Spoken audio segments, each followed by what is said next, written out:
Hey, everybody, welcome to the fourth episode of Jono Live There, the fantastic podcast where I, someone who's never lived outside of California, interviews my most traveled friend, Jonathan Chan. Jonathan, are you excited about this episode that we're about to do?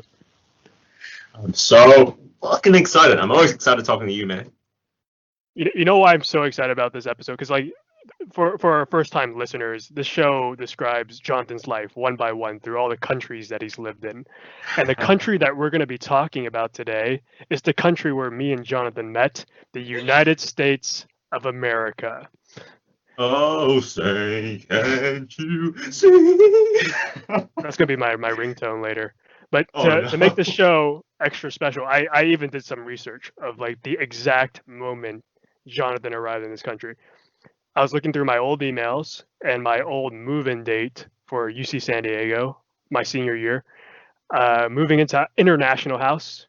This was I moved in on Tuesday, September 18th, 2012. A young 21-year-old Joseph came to iHouse to start his senior year of college, and then 2 days later, on Thursday, September 20th, I came to my friend Gilmar's house and there he was, my new friend, Jonathan Chen. Jonathan, do you remember that moment? That was monumental. I was just gonna kind of name that day as the alien plague. I mean, well, we'll get to that later. The that evening of that day. But yes, I remember the moment when you walked in that door, and I'm like, whoa, this guy looks a bit like me, but he talks way differently. What is that? Got my And skin so we, color, but he's yeah, speaking with his we share a perfect bit of a hair. link there, but I was trying to search for it. I was like, and I remember that, yeah, you were God's friend, and you had your ambassador shirt on. You were the iHouse ambassador. That was your name that we all knew you by, at least for the first few days. And I honestly was still trying to figure out back then because it looked as if you were not the happiest to be there, or just not the most relaxed. I'm not sure. I was like, what's this guy's problem? No, I remember the How is he? exact moment. Like, I don't remember too many moments of like the first Yeah, time I met someone, but like yeah, I walked into like I texted Gilmar, your old roommate. It's like, hey, right. did you move in yet? And he's like, yeah, I'm home. Come to my place. I opened the door to his place. And it was unlocked.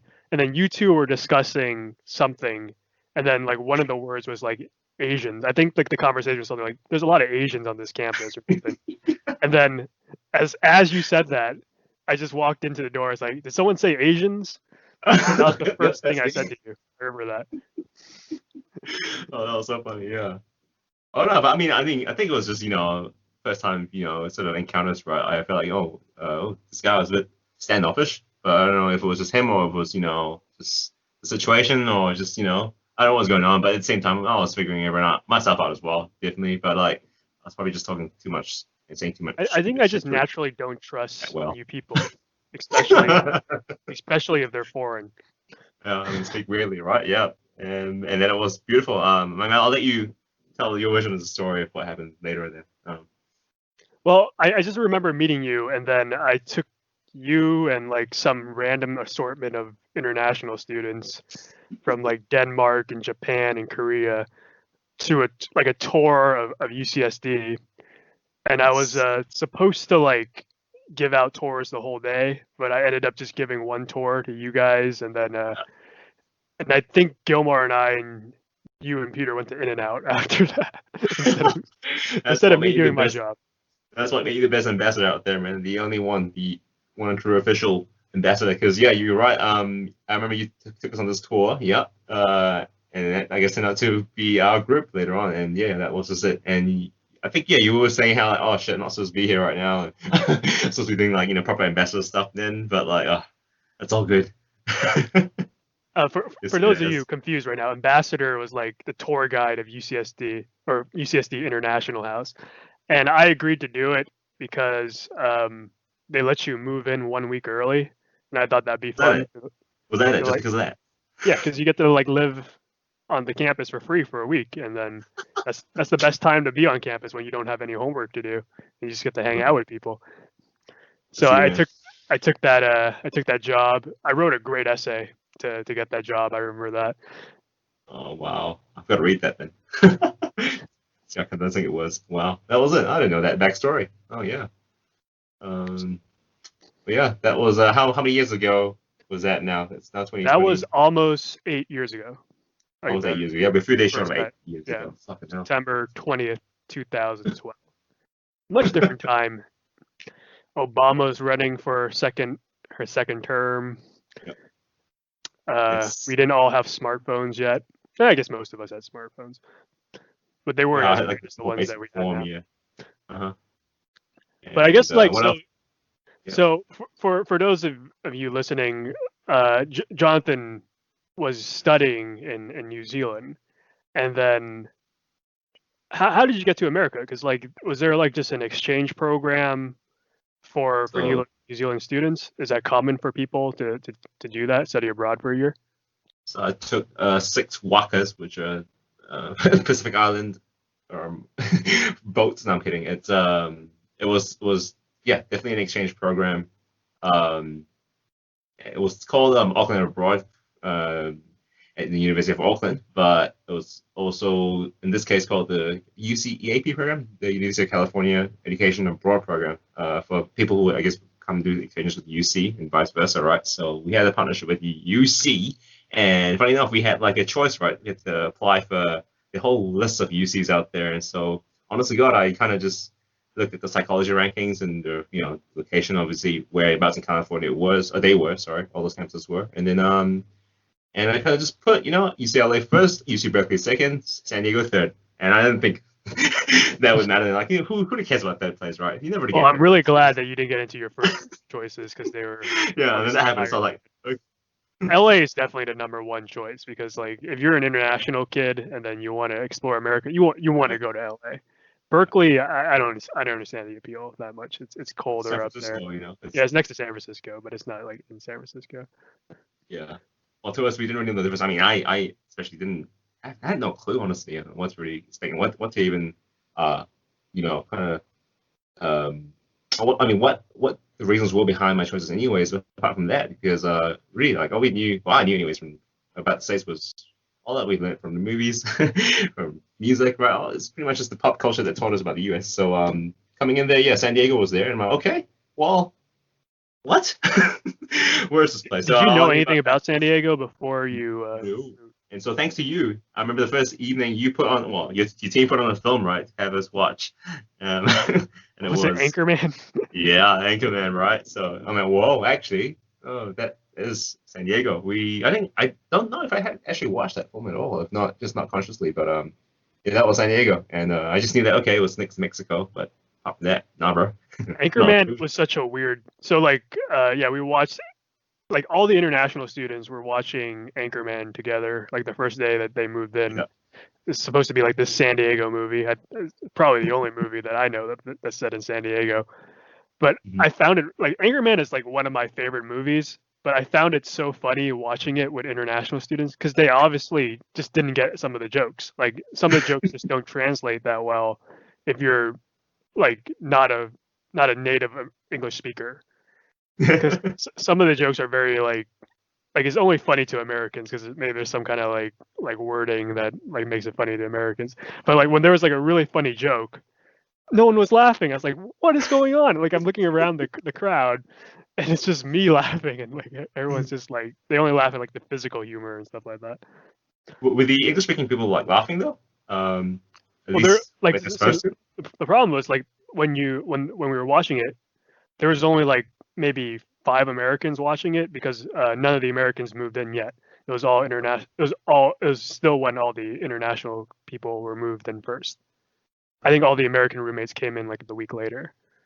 So what about the I don't know, the Brits and the Aussies, and I guess I can't remember if I mean I thought it was funny, but I just don't know if like I should have laughed more at like those appropriate times, but because the thing is you're right, I can't remember actually the composition of the group that sat down there and watched it. But so do you think that we didn't, even those that understood English, just didn't laugh at the right times or They probably have what? more sophisticated humor Right. No, I mean, no, no, no. than I Anchorman. think, I mean, I feel that's, I mean, I don't know, because that's probably just, the difference of perspective. Because like you're right about the American humor as well. I think I also learned that because there were times when, yeah, there'll be jokes that will be made, or would be kind of funny, I guess, to you guys. But I want to be laughing, and vice versa, I guess. I don't know, because I've got pretty bad humor myself as well. So, but on that note, though, I gotta mention as well. Yeah, most memorable moment of that day was, remember that evening when we all just kind of like hung out and mingled on night walk, and like you had just 20 different accents trying to speak English, and that to me was the best, most memorable moment of that first day. And of course, It's a really magical place. it Like was like when you first get there, it's like holy, like it's unlike anything you've seen before because it's no, yeah, you're basically I describe iHouse as like the whole world in a few footsteps. yeah. Like That was, you learn so much in like your first day there because you get to talk to all these yeah. people until you eventually get separated into your own groups, which happens in iHouse sometimes. Sometimes people just stay with people in their own country, which is kind of sad when you think about it. Happens. And actually, it did happen in that sense, because I remember the first day, yeah, we were all, um,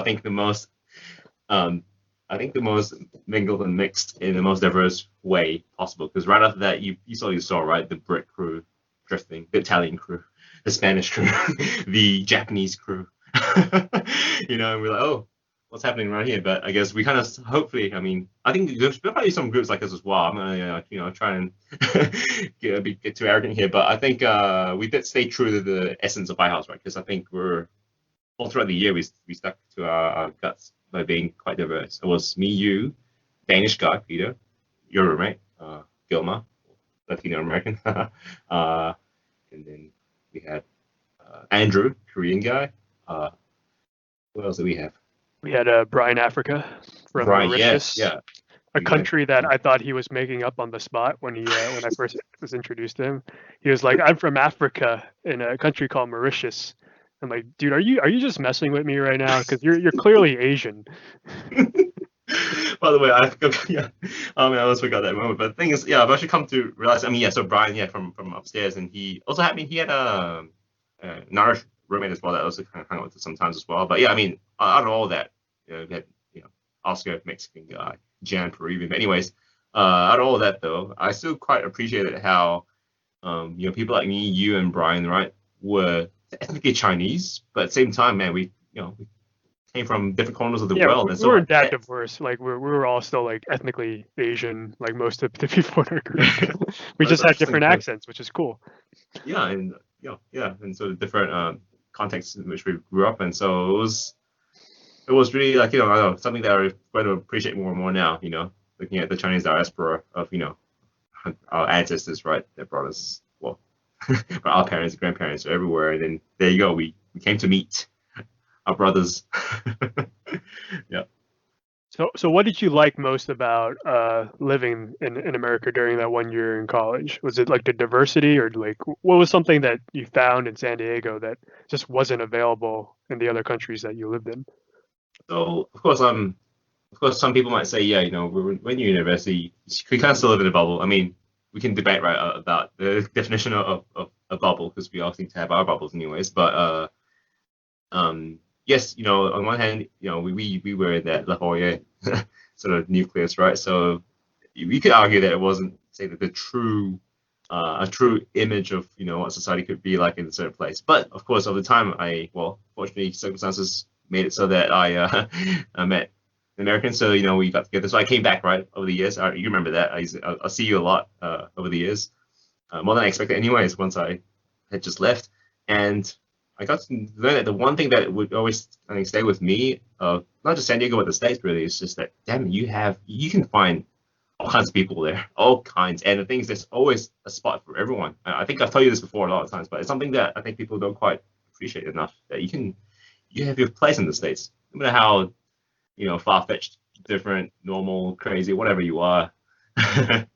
You're actually able Are to you be talking about very your ideology? Like you'll find someone that thinks like you? ideologies, political leanings, your sexual orientation, your religion, and that I think comes down to the base of what, how America was founded, right, and how Americans normally, I guess, know themselves to be, right.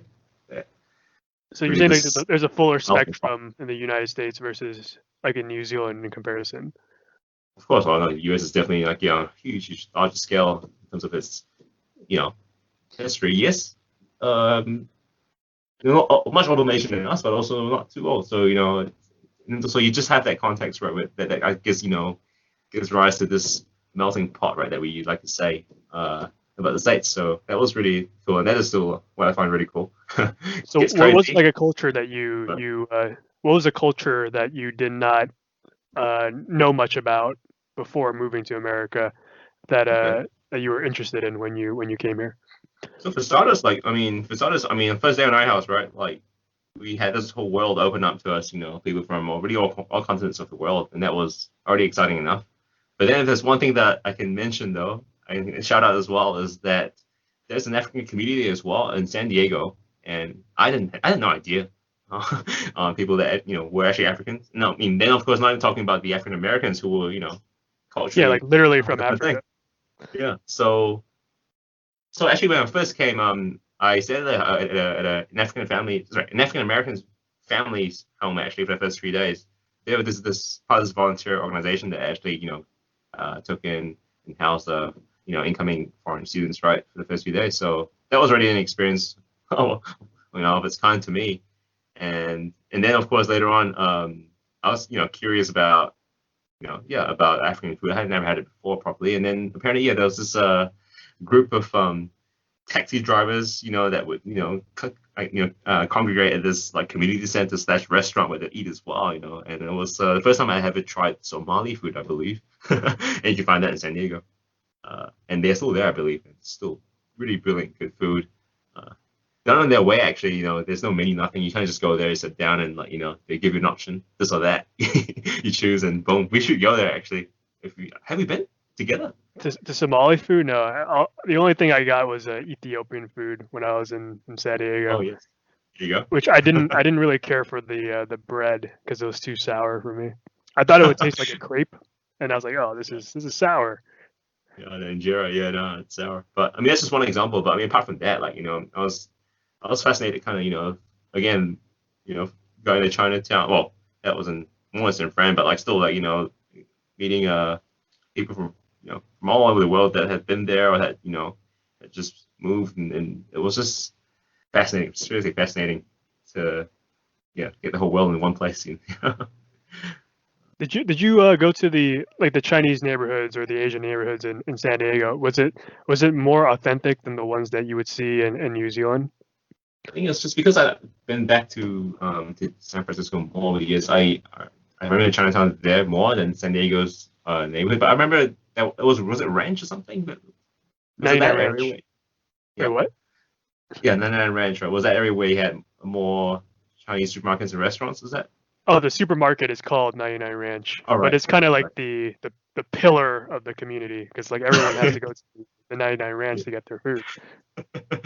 Once I believe, and we had dim sum together. It was me, you, Brian. I remember see that moment again. Kind of just called out to our inner Chinese respect. Apart from that, again, you talk about other cultures, Latinos, for example. Wow, the best Mexican food you can find right in San Diego. You saying there's no Mexicans in Malaysia or Singapore? Oh, you have to dig with them, man. I don't know how you find them, but you could try and find them. I don't know if they would be. In New Zealand, I think up to now, just met one one Mexican person. And she's probably a traveler, but yeah, it's not something you can just find like that in California, I guess. Uh, Southern California especially, and then oh man, Latino food. I mean, the Mexican food. Oh wow. See, I think you're very lucky because you spent a lot of time, maybe most of your time in California, like when you came to America. But you did some traveling too. Like I know you drove to like the Grand Canyon, right? So you got to see more of the rural areas too. Yeah, we definitely passed through them. I don't. Did we went together as well on some trips. Yeah, we went to like Portland and Yeah, Seattle. right. But I guess yeah. When they go to those places, well, great. The Greyhound wasn't still is my favorite. So I remember going through the more rural areas, sort of less populated areas of the state, and it was really interesting to see the difference, right? And yeah, just get a different image, and different experience of what how people I guess moved around and how people lived. Speaking of which, yeah, all my thoughts right to you guys right now, man. How's the sky? mean. Oh yeah, yeah. Like in California, the air quality is really bad right now. I haven't left the house all week because on my phone, like when I check the weather, it just says unhealthy air quality, when, Is and it still it orange? scares me. It's not orange anymore. So like at the beginning of the week, it was Right. it wasn't only orange. It was dark. Like the whole sky was blocked. So Apocalyptic, right? Pretty so it felt much. like nighttime. Like I woke up at 9:30, which is like later than I usually wake up, and I was like, "What time is it? It's still pitch black outside." And then I look at the clock. It's like 9:30. It's like it was like the whole day I had to put the light on.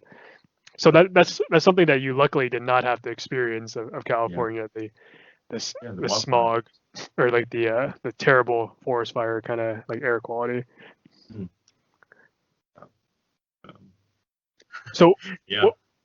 so when you were in San Diego and stuff like what was the education system like for you compared to like what else you were experiencing? Like how did American college life live up to Yeah. your expectations? Did you join frats? Did you go to keggers and stuff like that? We definitely knew a fair share of I houses that actually joined Fred's Holiday. They ran and everything. Well, And no, I sorry, find that's that what so they rushed. respectable too. Like I love that you come to America for 1 year and you actually join a sorority or a frat because like that's the American thing to do, and that's Right. something that you take back to your own country. Like you experience that, and I really Yeah. appreciate those foreign students that did. They rushed. I remember they were, oh, it's rush week, rush. I'm like, what are you rushing for? Take time. But yeah, no, that was oh, sorry, a bad joke. But yeah, honestly, coming in, obviously not knowing what to expect, right? I'll kind of work backwards and say that it still is one of the happiest years of my life. I would say the most enriching and eye-opening, year probably up to now. But what I expected from the school system was honestly, I didn't think that was going to be more relaxing in a sense than I guess. Okay, being a psychology degree student, I guess compare it from that respect. I didn't think that was going to be that. You know, okay, I guess just a bit more chill, a bit more sort of easy going than how it would be in New Zealand because just basically even for example in the exam format there were a lot of you know just simply multiple choice question type exams all throughout and the assignments were much more sort of lenient, not as demanding. And the one thing that stuck with me as well was the fact that it was possible to actually get 100%, and that surprised me so much because back home, nah, man, it was you don't really ever get. I mean, I don't think you ever get a perfect score on really anything. So Well, I didn't know that New was Zealand surprising. expectations were so high. Like you can't hit the Well, 100. I see that's the thing. I don't want to kind of put it in the sense that it was just because it's more challenging to me, anyways. I guess to, also some to some other people as well that okay that we have a what so-called better education system. No, it's not that. I think it's just the form of its delivery, right? Of classes and exams and all. So I mean, I didn't complain at all. So that gave me obviously more time to live life, enjoy the events going, and meet more people and stuff, and get more involved pretty much, and hang out with you guys. So So that you was hung out with a lot of internationals because like we lived in International House, which was a community that's like half international students and half Americans that were trying to show the international students the rope, but a lot of them didn't what. really care that much. But so, what did you think of Americans when you met them for the first time? Because I'm Um, assuming at that point you probably didn't meet that many Americans because no, you know. until then, honestly, in my life, I only met a few, yeah, same exchange students actually in New Zealand through playing football or soccer. And So, that so was really what about. what was like the New Zealand or like any country that you lived in? Like what was their stereotype of Americans? Because like I, Man, I think a lot of international students when I first met them they was like, oh, I thought all Americans are like fat and love George Bush and whatever. and then you go there and you're like, shit, I don't think that they could be this big. Like in real life, they're much bigger than they are on the screens. But no, I'm kidding. That wasn't that I was thinking about. We all knew you guys um, through the movies that we watch, right? The music that we listen to. So what did I expect? Let me just think for a little bit. But the first thing that hits you obviously is Cal. I guess especially I guess speaking of the California accent, right? How you guys talk, right? So how it's more emphatic, right? The way you guys express yourself. It's you guys are Emphatic. emphatic, more enthusiastic, definitely, right? And how you guys speak and how you guys behave. That was definitely one thing that stuck out. I don't know if you agree. And there's a SoCal NorCal thing as well that they would tell me. Southern California, Northern California, yeah, yeah, yeah. But generally though, I mean, it's true. The Americans are still more, enthusiastic, emphatic in how they speak and express themselves, right? I don't know if you think so compared to I think compared to like British people for sure, and like other yeah. English speaking countries. Well, I think you guys still take pole position, man. I don't think of any. Well, there might be, but like just generally speaking, the English speaking world, I'd say, yeah, Americans are more, yeah, out there, interested in the way they talk, right? And oh my God, I'm sorry, that's bad mimicry, but and then apart from that, that of course the whole PC thing was something to also really find out, right, and how politically correct. And I'm sure you can remember how many times I tried to challenge that. Was PC culture that that prevalent in 2012, 2013 when we were I think in so. I college? mean, I don't. I mean, from the outside, we've always kind of also known that, like, yeah, you guys were a bit more afraid of, offending people, a bit more sort of, careful, mincing your words, not, like going too I crazy mean, we with. were just offended when you said the C word so commonly I because think that really freaked us out because that's like the worst word you can say you in know what, America. and then to tell that to a 19-year-old boy who really knows nothing, and that's the perfect challenge right there. But You then know when what I'm we saying? noticed like all the Australians and New Zealand people were saying it, we're like, okay, maybe it's just part of their culture. Yeah, it's uncouth fucking. Yeah, but then again, of course, with time, maybe I should have been more tactful, but again, maybe not. It's all right. It was how it was, and yeah, so no, that was one of the things as well. Having not as much, I guess, vulgarity or or even just opinions that would inadvertently offend people or have the risk of offending people, all that stuff. I was quite surprised about seeing it actually and living that real life. You're like, wow, this is real. But then, of course, there are a lot of other things that aren't real. For example, these talk about like you just Americans being fat and obese. Oh, of course not. I mean, you get them as well. Yeah, you get people that are. I mean, you get the biggest cars and the biggest people, like I can say all the time, right? That you see in the states. But not everyone's like that, obviously. But you did see a lot of hospitality there too because you're staying with a host family, right? Yeah, and again, so big, right? That being the key word. So people, you get some of them. The classic case of them being at Walmart. No. But no, you get them, and then you get the huge ass tanks. Is what I call them, aka your cars for you guys, because you never find those. The SUV 4x4s, right? Yeah, so fucking huge. And then of course with that, do everything big. So I remember Thanksgiving. I was so fortunate to send that with that family that I talked to you about, and also Christmas with our friend Kelsey and her family. And yeah, man, the scale in which you guys just do things. You do everything big, and it is crazy. The excess, right? Yeah. And it's a supply too. Like you can buy things like I don't know if there's like Costco's in New Zealand, but Costco is pretty. Yeah, yeah. I was gonna blew my mind as well. How you could just get all that and that quantity, and yeah, that's amazing. So, what were some things that you didn't like when you were living in America? Oh, sorry, especially again to Kelsey and, and all, even you guys as well. Tipping, right? Tipping, yeah. um, yeah, again, it can be a whole episode in itself, right? It's talking about tipping, but I definitely learned, right? I understood the basis of it, but then again, I just never got to, I guess, reconcile. So, in other Uh, countries, is how the tipping just included in the price? It isn't even the thing. I mean, you can tip, but the thing is, it's not customary like it is in the States, where you might do it if you go to a super rich place, fancy place, if you're that rich anyway, But generally speaking, people don't tip. It's because obviously we have a Wait, fucking so it's decent the enough same minimum price wage, right? to eat food takeout versus dine in New Zealand? and you Yeah, don't yeah. tip. Oh, that's Of fine. course, you have some restaurants that might give you like a takeaway menu, have $1 or $2 cheaper. But generally speaking, no, they get paid, decent enough minimum wage. So I guess it's not, that neat. Whereas in the States, I guess, it's that different story altogether. So Like people rely tipping on for me that. is more about not like serving the meal because like I don't think like bringing food is that challenging, but like I think when someone has to wash my dishes, then Mhm. I would tip. And that's kind of like my philosophy.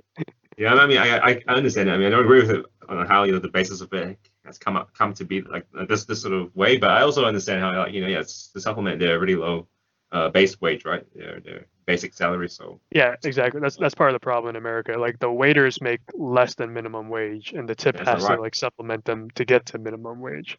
And Where it's I being think every exploited. other country, it's just like, minimum wage is minimum wage, no matter what Yeah. job you have. So they're being exploited, and the whole idea of a minimum wage, that not being enough, and restaurants being okay with that, that also is being exploited. So that's just yeah, uh, it's disheartening actually. But So the what worst what thing, oh, percent tipper were sorry, you in America? sorry, oh yeah, I'll answer that. But the worst thing though is when you see people like full on exploiting tipping when they don't actually, they shouldn't be doing that. Like for example, I don't know, you can get. I remember we went to some Chinese restaurants before, right? Uh, and they were, I don't know if it was with you, but they would pre-tip you. They would decide to tip for you. How much? That was just crazy to me. Like, how is Yeah, that? they That's do not the that definition of a tip. when you eat with more than six people, usually.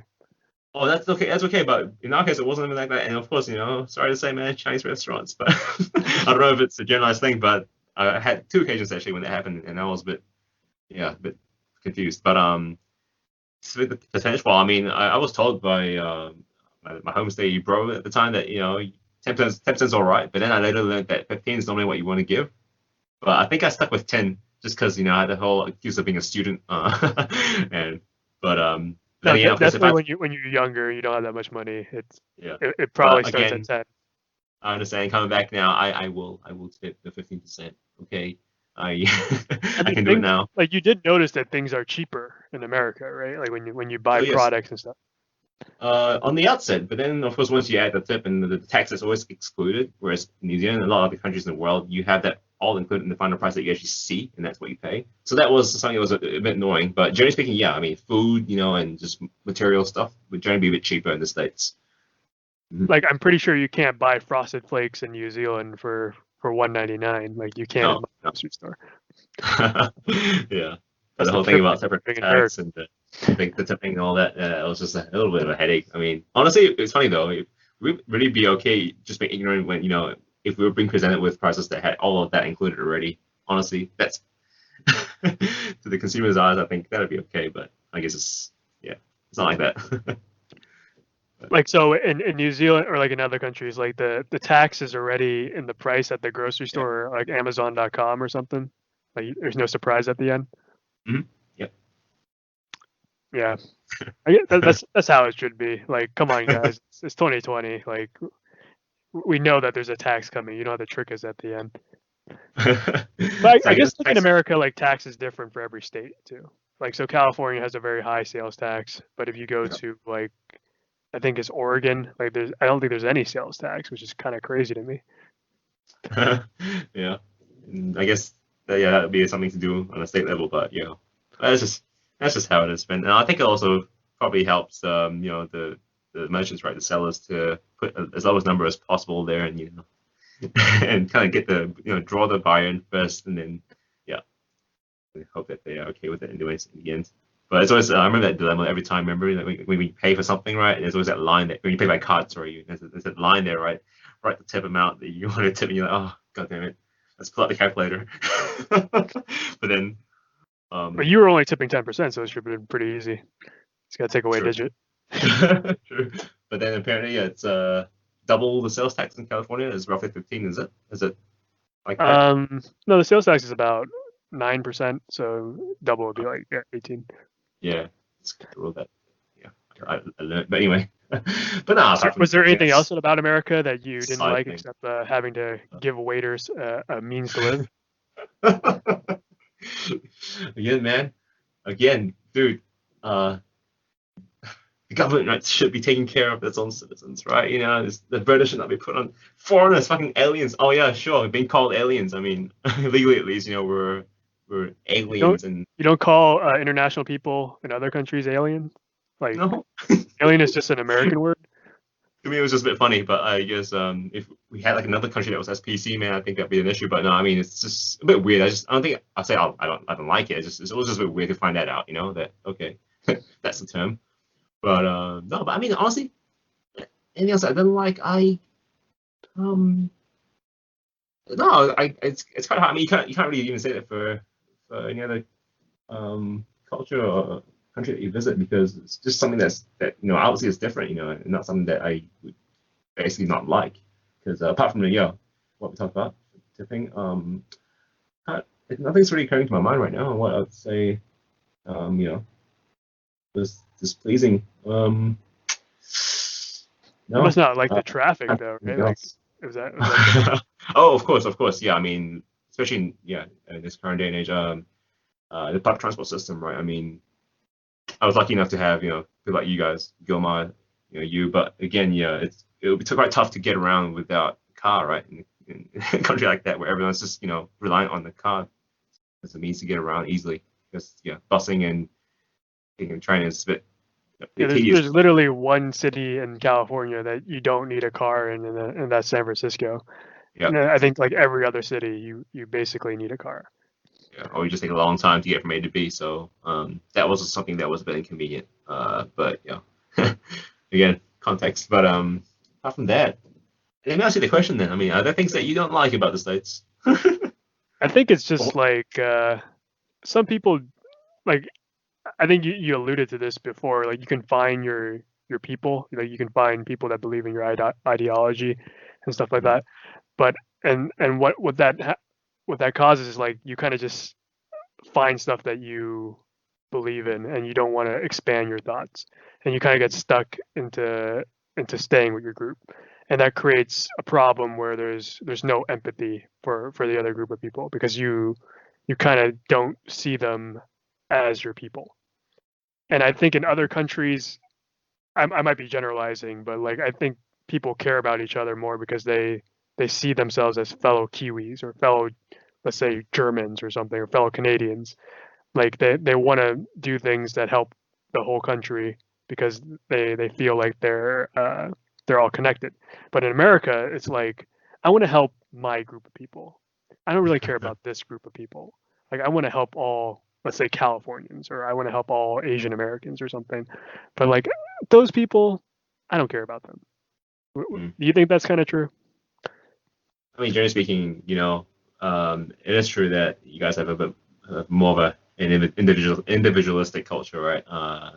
And it seeps through, to the politics and all that. But yeah, I think, yeah, again, we're all generalizing here because I mean, we're not immune to that. We have that as well back home. I mean, really, in any kind of urban setting, and now as well with all the fears that comes with globalization. Of course, you get more and more of that awareness. But then again, though, you're saying that you're right. How in the states it screams that quite a lot. But again, what I liked also, and what I also found that kind of maybe refuted this was that people talk to each other. No, at least in California, anyway. So people, seem to be able to talk to each other, like even though they don't know each other that well. They do it So quite talk to easily, right? And strangers, you mean?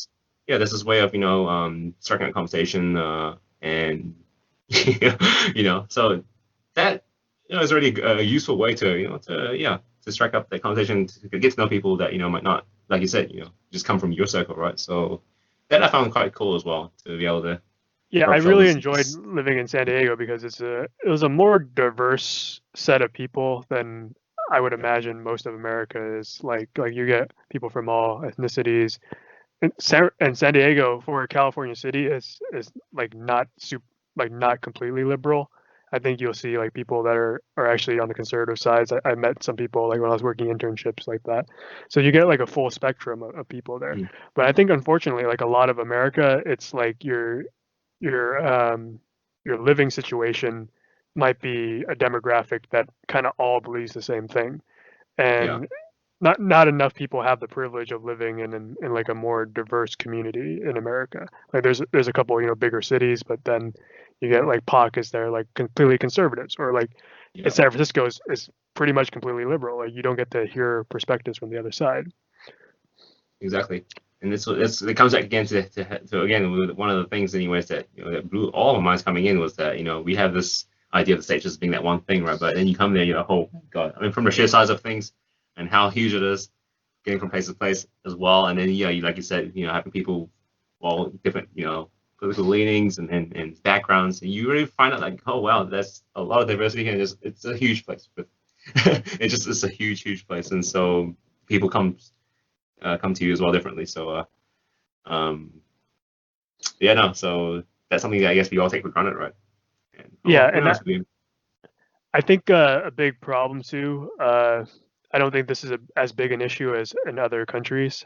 But speaking as American, I think money controls a lot of like pretty much everything in America. yeah, Like even like your news channels, like they'll just say like the craziest news stories so people pay attention, and you can, buy like you can like watch commercials for like pharmaceutical companies and stuff like that. I don't think that's very common in other countries. yeah, It's no, all yeah, about making the money in America, which is like it is, which is cool too. Like some of the best companies were invented in America. Like you get your Googles, your Facebooks, you get your Amazons and Walmart and yeah, everything. Like they're companies. But if money controls everything, then there's really weird incentives going on, and like stuff yeah, that's supposed to be public good, like a news channel or like how you get your information and stuff like that. yeah.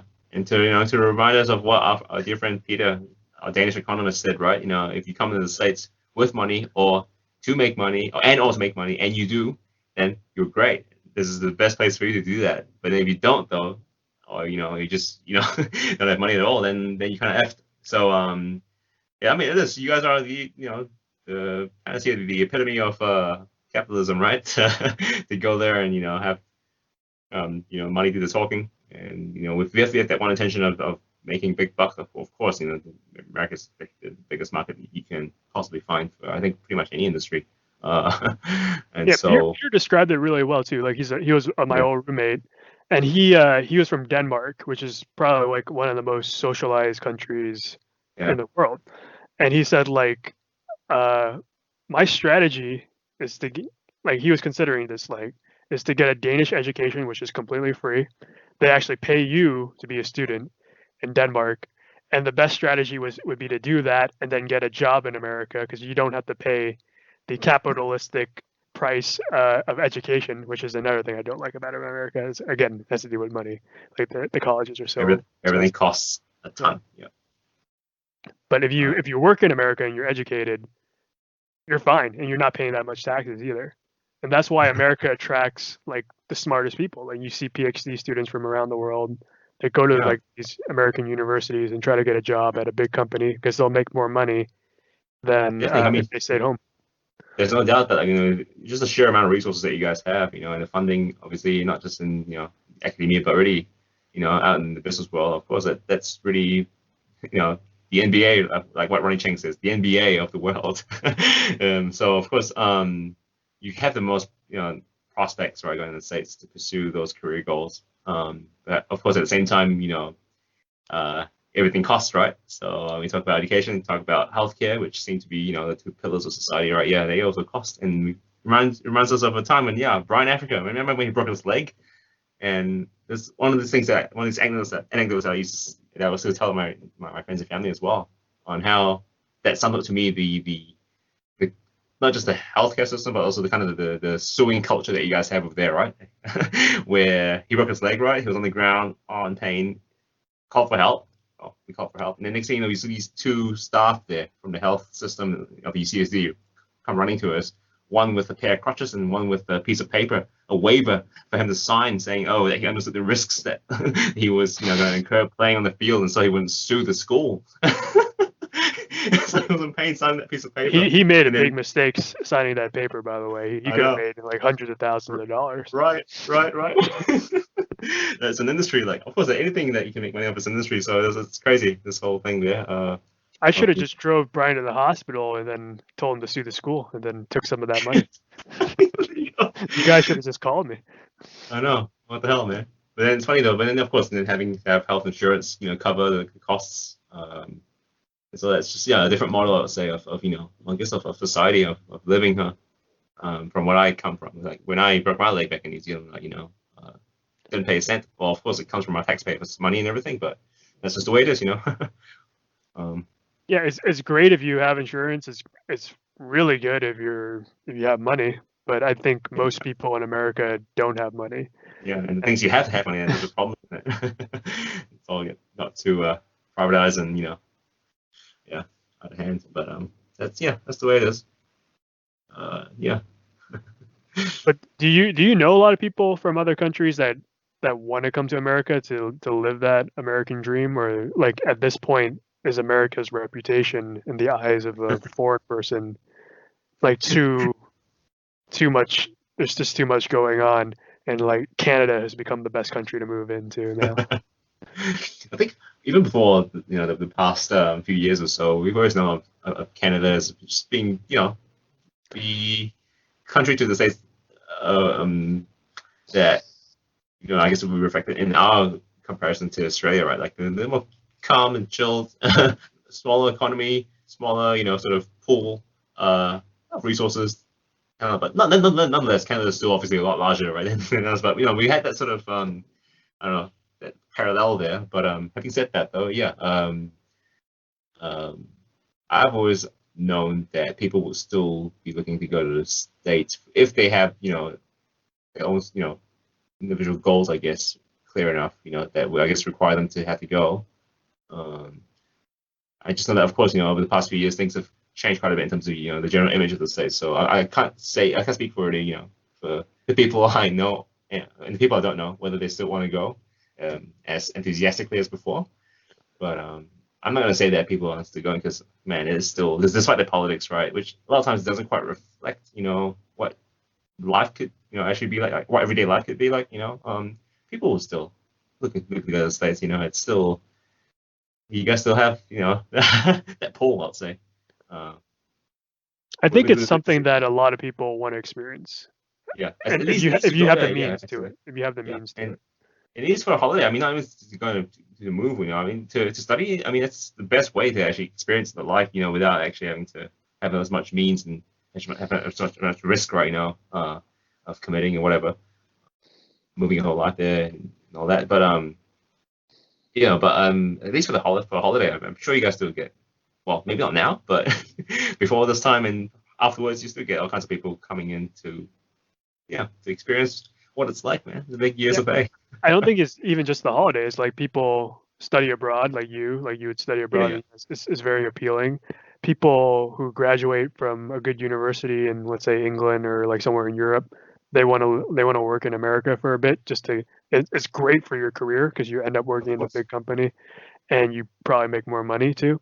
But I think in the recent years, there's been a lot of negative perception of America, Yeah, and part of it is let's just be truthful here. Is that like everyone thinks America is like a pretty racist place, but in my honest opinion, I think America is the it just doesn't have a good PR company right now. It's the best way that I would describe it because I but you think got the every Trump country is pretty organization racist. behind that. I How can think you not every have a good country is PR? pretty racist, but like America's racism is very front and centered No, but because the thing is, at the same time, though, I think the whole world also. I mean, I speak for the ones that hopefully have given it some thought anyway. So what has been happening these past few years, and especially those who if even those who consider if they are to consider going to the states, I really hope that these guys actually have given a good thought through of of the fact that most people are not. I mean, most Americans don't. I mean, think that like the way Trump does, for example, it's not something that's supposed to represent yeah, what's in the exactly. Like ground. the problem is the So most extreme people get the most attention, always, and the yeah, most extreme people is a fraction of the actual American right, population. And if that yep, is like preventing anybody to want to live in America or come to America, I think that's a very sad state of affairs yeah, that like this 5% of the country, maybe 10% of the country that is mm-hmm, so extreme in their view makes you mm-hmm, think that all Americans are yeah, racist. or That's what I prejudice. think by you just saying like that, yeah, that's why I have a lot of reasons to believe that, most people do not think like that from the outside. They still, would like to pursue, um, this American experience insofar as they can, right? Mostly, like you said, through studies and of course through work as well. Because you still boast, you know, um, high sense of living and prospects, right? And opportunity. That's you can't take away, can't take that away from the States, right? You guys still have that. So and, so people I think will still look to go if they could. It's just about timing, maybe, so to speak. In terms of what how policies could change, right, with regards to people who actually want to move and migrate long term. So, but generally speaking, if it's if it's um, if the opportunity presents itself, a lot of people will still take it, man. If you go to the States. Yeah. Yeah, I think if you're international and you have the opportunity to come to the States, I think it's probably because you're pretty well off too. Like you probably got a good education behind you or Mhm. something. Yeah. It's not the greatest place if you don't have money, so I wouldn't suggest you do that. That's the thing you see. Yeah. So that's something that we can take for granted, I guess. But then you realize it actually on the ground. That is true. That is true. But then yeah. Um, so like, did you ever? Yeah, you yourself. Did you ever imagine yourself living abroad elsewhere, working abroad, and doing the opposite to us? I think I get if I'm in a weird position because I am pretty okay with my life. Like I have a pretty good job and Right. I have health insurance. That's a big thing. But Like let's say before this, based on your experience with us coming from outside, shitting on the States as much as we do, but also loving it, so, and then based on what you guys learned from us, or, yeah, did you ever have the thought of, doing exchange or even going out to work elsewhere, uh, live uh outside the country? yeah, like I would probably if I was younger and I didn't have a job and stuff like that, I and I didn't have that much prospects. Let's say I lived in a rural city in America. I would say almost any country would be better for me than the United States, because I think if you don't have uh, that leg up in the United States, it's much harder to survive, and the poverty rate and the income disparity is so high in the United States. So if I graduated from college or if I didn't even make it to college, Mhm. and I didn't have that good job right out of college, then I I'd probably be miserable right now, and I would Yeah. probably blame a lot of my problems on my country. And I know a lot of people in my generation that don't have jobs right now because the Mhm. job market is just not great right now, and it's the college degree has been marketed as this ladder to a better life, but it's clearly untrue at this point. And I know a lot of people with 100,000 in debt and don't have a job prospect. And I know that in any other country, any other like civilized country, they would not have to deal with this issue. So it depends on like your your your your likelihood to gamble, I guess would be the answer. Mm. If you think like living in America can give you a pretty good life if you win that kind of lottery. If Mm. you if you have that, you probably have that 5% chance of getting the right job application and meeting the right person to advance your career, and then you Mm. have a good job and you don't have to pay that much taxes and you're living comfortably. But for a lot of the people, it's not that way, and that's why a lot of people on the internet are like, damn, I wish I lived in Canada. Oh, damn, I wish I lived in Denmark or something. Well, there you And I go. I wish mean, that one day that like people don't have to struggle like that in America. with sort of a less structured, sort of system, and then less of a social net. There you go. I'm gonna use the F word, the magic F word that you guys love, freedom, huh? I mean, with the freedom to succeed and freedom to fail, that's what people go there for, right? To gamble, to risk, like you said. So, and I mean, yeah, you said it quite Well, rightly, I the thing guess. is, like, the problem is that, like, people didn't choose to live here. Like, people were born here, and like, if you're a foreigner and then you come here to gamble, that's on you. Like, okay, Mhm. you made that choice, and you probably are pretty successful because like we don't just give out visas to anybody. You have to have a pretty good education to have a visa. But like, Yeah, if you were that's born here and then like you just didn't have the right family or you didn't have the right school system, you had a lousy public school, I mean, there's not that much of a future for you, and that's like you might have that 5% chance, that 1% to 5% chance of getting out of poverty, but there's a real problem with the system if that's the only, and you're expected, because you see other people that are successful. It's like, why can't you be like that guy? That guy that got out of poverty. It's like there's a real issue when only 1 out of 100 people got out of poverty, and then you're telling them like, hey, why can't you be like that guy? It's not realistic. But, social structures is just different, yeah. And that I think also just can be summed up in this image that I had as well. One of these images that was stuck with me from my time there. And you go to LA, for example. I mean, I think this probably is prevalent in all of the states, right? You go to LA and you see these huge mansions, right? And coexisting, they're juxtapositioned with Homeless camps, yeah. slums or just little shacks next to each other, and then you're like, wow. And then you see richest people in the huge cars, and then you have poor people on the street, homeless That's and what causes a dying. lot of depression too. When Yeah, when you and so you see see your that. neighbor and he's like Mhm. way more successful than you, and you live in the same city, you live in the same country, Yeah. and you're like, what am I doing wrong? There's something wrong with me. And yeah, Yeah. like in all honesty, there's nothing really wrong with you. Like there's probably just something wrong with the system if there's so many people like struggling to get by.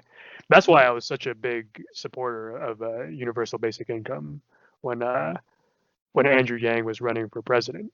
I thought that would solve all the problems in America, but unfortunately, Andrew Yang did not get enough coverage. He lost pretty resoundingly early in the election. And hey, in the end, I think he also was pretty clear himself, right? If it's about ideas first, right? If it's about the cause first before him, and he was even, prepared to help in any capacity, right? As long as his cause and the ideas in them actually move forward. So hopefully that struck enough of a chord that it would be carried forward to the next election cycle. Who knows? He's got a lot of time still to keep pushing for that. But well, that would be at least a good start, huh? But we'll have to see, I guess, where that goes. But it is true. It is true that looking at the just obscene amounts of inequality, it was something that it struck me as abominable. It's just wow. And this could happen. People like could have just lived next door to each other and had different realities. Well, not It's next that door. Let's it's say that money driver. Yeah, talk about neighborhoods. I guess generally speaking as well. That's going to be more realistic. Yeah, different classes. Just next to each other. But yeah, that's again, man, the freedom, to to when end up when like that. capitalism like takes over your life, that's what's going to happen. And let's be real though, like America has a lot of great things going for it. Like it's Mhm. it's got like all these mega companies that have done some of the biggest innovations in the world. You see Yeah, what like Google can do now, like what a Tesla looks like, or like like there's self-driving cars coming out soon and stuff like that. yeah, man. But as as there's a dark side to it too. Like some people are very successful using this system, and then some people are. I would probably argue that most people don't benefit from the system, Yeah, and some of them at lose the their expense jobs of because them, of it. pretty much. hmm But hey, it's, But one day the way. we'll see what happens, and But if hopefully, you, yes. I didn't ask you the other question that I was going to ask. What do you like the most then about being American? Having been born and raised in that country. I think it's uh, just if you get it right, it's amazing. Like if you do it right, so the then possibility to yeah, succeed in ways if you that's are that just. risk taker, and a lot of it isn't even a risk. It's like just being in the right place at the right time. Like my parents like came here from Vietnam, and then uh back then it was easier to be successful with a good work ethic, and just like things were cheaper, and you can buy a house pretty quickly, you can raise a family just working a pretty medium job, a pretty middle class kind of job. And that's what I liked about it. Well, that's not what I liked about it. It's like what my parents liked about it, Mm, and them doing that for me and my sister and my family, like as that foundation, so we could have a better life. mm, Is what it represented back then. So mm. that's what I like about it. And right now, I don't think that's happening. and I don't think that middle class lifestyle is gonna make you stable enough to raise kids and have a house and everything. And that's why Definitely more. one day I hope like it gets back to that you don't have to be extraordinary to be comfortable. And Mm, that's what I thought America should. I think that's why my parents moved here in the first place, is because like coming from Vietnam, like a middle class American is probably like pretty good. Like it's a pretty good lifestyle. There's a lot of things you can do. a lot better than back home, and of course the future that have for the kids, aka you, right? Yeah, it's something that would be almost unmanageable right back home. So that's yeah, you're right. And that's kind of the dream, the American dream that people talk about, isn't it? Yep. And one day I hope it gets back there, and it all starts with Andrew Yang become president in 2020. Are you gonna send in this link for this podcast next day? And Yeah, I'm gonna send him this podcast and show him I'm a big supporter. Let me interview you next. I interviewed Jonathan for 4 episodes, so I have plenty of experience. awesome. So the last thing I'll say is to all of our listeners is just to vote, even though Andrew Yang is not running. It's very important, and that's your American duty. And on that note, it's time to end the show. So thank you, Jonathan, for being on today, and we'll see you guys next week.